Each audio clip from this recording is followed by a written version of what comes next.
Loli merana, dicoret dari ahli waris, Nikita Mirzani tegas tak mau dikaitkan.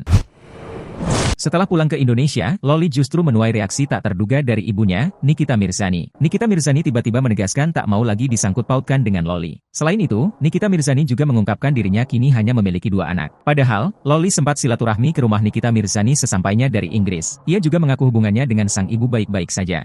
Hal itu diungkapnya melalui unggahan story Instagram 1 Akura tak lama setelah mendarat di tanah air. Namun demikian, hal bertolak belakang diungkap Nikita Mirzani. Nikita bahkan kembali menegaskan sudah tak mau dikait-kaitkan dengan Loli. Hal itu diungkap Nikita Mirzani di akun Instagram story miliknya dan diunggah ulang oleh akun lambe_danu pada Minggu, 10 Maret 2024. Di unggahan itu, Nikita Mirzani tampak mengunggah foto berlatar abu-abu. Ia memenuhi foto itu dengan tulisan, "Tak disangka, Nikita ternyata sedang memberi pengumuman mengejutkan." Nikita mengisyaratkan bahwa ia telah mencoret Loli dari daftar kakak. Nikita juga tak sudi lagi disangkut pautkan dengan anaknya. Bismillah, assalamualaikum kepada teman, rekan dan sahabat. Ayah Nikita Mirzani tidak ingin lagi disangkut pautkan dengan Loli. Saya dan Loli sudah tidak ada urusan dan keterkaitan dalam hal apapun. Apa yang dilakukan Loli adalah tanpa sepengetahuan saya dan bukan lagi tanggung jawab saya. Anak saya hanya ada 2 Aska dan Arkana, ujarnya. Nikita mengaku ia sudah tidak berkomunikasi dan tidak berencana menemui anaknya lagi. Ia pun benar-benar tak ingin dikaitkan lagi dengan sang anak. Jika dikaitkan lagi, Nikita mengaku akan mengambil langkah tegas. Saya sudah tidak pernah berkomunikasi dan bertemu dengan Loli lagi sampai detik ini, dan tidak ada niatan untuk bertemu Loli lagi.